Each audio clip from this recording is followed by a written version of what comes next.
Imphal More Lambigi Palel amasung Tengnopalda saramba check posting paramilitary singna Thugaikhre. Central Paramilitary Personnel singi team amana ngasi National Highway number 102 Imphal More Lambi Paringda anti-social element singna ain kaina check posting saduna achat awong ting tawsinbadagi text khongot pam oiriba check post ani Thugaikhre hairi ngasi Assam Rifles ki personnel singna thugaikiba check posting adudi National Highway number 102 gi Palel amasung Tengnopal gi marakta leiba mafam singdani hairiba check posting adu Assam Rifles na makoigi intelligence report matung ina check posting da anti-social oiba mioi khara na mafam asida lambi da chathok chasin tawriba misam chingdagi ain kaina text komagi paw leire khangbadagi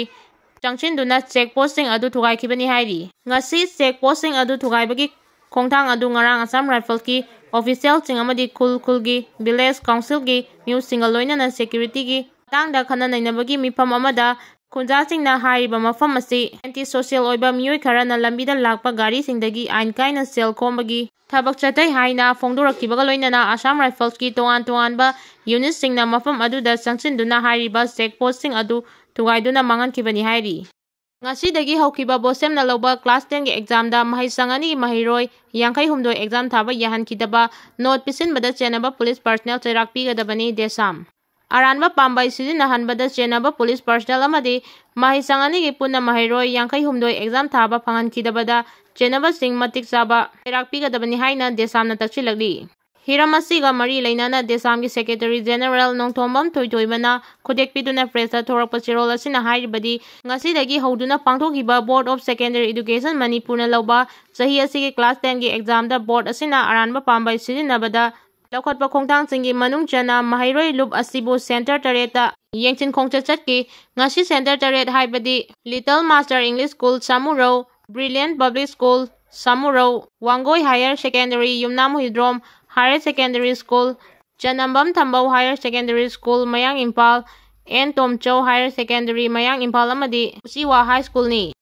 AR na Kani gram chonga popi maru kg ani Phagatpa Chandel District ke main margalona ba Kumulen Khulda Assam Rifles na chathakiba akhanaba operation amada Kani gram chonga amadi general black market lupa lising maudra rongi oigadaba popi maru kg ani Phagatpa Ngmkhre haina defense wing ki cherol amana hairi cherol asina makha taraduna hai yamna cheksinna ain kaina drug lalonba tingnaba Assam Rifles na chathakiba operation adu headquarter inspector general Assam Rifles ki direction matung ina chathakibani operation adu da Assam Rifles personnel chingna Chandel district in Myanmar galona ba Komulen Kula adubo koisilaba matung chathakibani adubo mipam mipundi yaukidi hairi Phagalaba Kani amasung popi maru sing Chakpikarong police station da logi oiba action lokhatnaba khusinakre hairi Haujiki luraba tanfam asida luchingba sing amadi mipung khudimangna CM Birenbu sawatgadabani Radha Binod Haujiki luraba tanfam asida luchingba sing amadi mipung khudimangna CM Birenbu sawatgadabani haina Radha Binod Pijamna Phongdokhre BJP gi luchingba amasung oiriba hanagi Chief Minister Radha Binod Pijamna Guwahati da pangthokiba thoram amada phongdokibagi matung ina Manipurda haukiba sahi ani asida thokliba leitadaba phibam amasung miyamna thengnariba awaba kaya asi kauthoklaga luchingba kharadi political power mi hauba amasung masagi lanagi oijaba tiduna leire asigumba chiraba tanfam asida tawgadaba thabakti luchingba sing asina amadi mipung khudimangna Nongthoma Biren Singha da sawatgadabani hairi N Biren Singha mathau tarakpa matam achida mahaki thabakta attest tawba amasung government asibu thugainaba hotnaba haibase laibaktibani makoi asi tungda lakadaba mirolna lounam namthak tawba oina ningsing hauragani haiki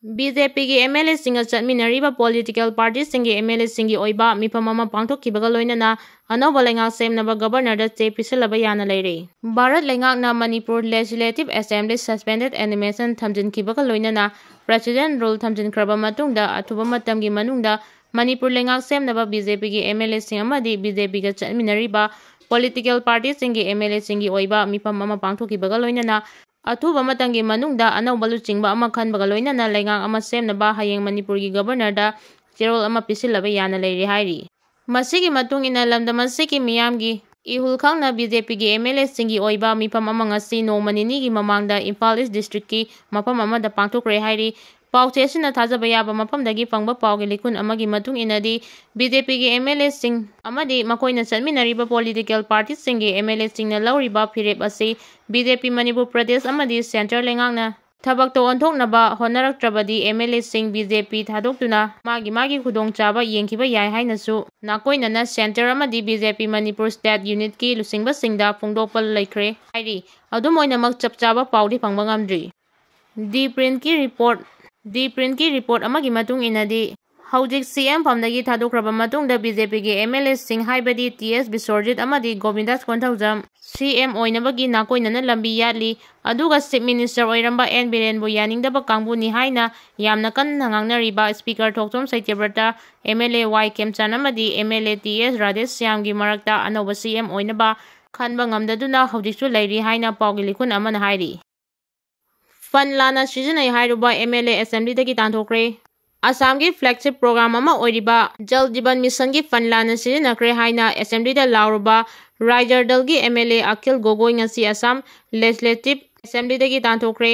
ꯑꯁꯥꯝꯒꯤ flagship programme ꯑꯣꯏꯔꯤꯕ ꯖꯜ ꯖꯤꯕꯟ mission ꯑꯁꯤꯅ ꯃꯔꯨꯑꯣꯏꯅ ꯒꯨꯋꯥꯍꯥꯇꯤ ꯁꯤꯇꯤꯗ ꯂꯩꯕ ꯌꯨꯝꯁꯤꯡꯗ ꯑꯐꯕ ꯃꯈꯜꯒꯤ ꯊꯛꯅꯕ ꯏꯁꯤꯡ supply ꯇꯧꯅꯕꯒꯤ ꯄꯥꯏꯈꯠꯈꯤꯕ ꯊꯧꯔꯥꯡ ꯑꯃꯅꯤ꯫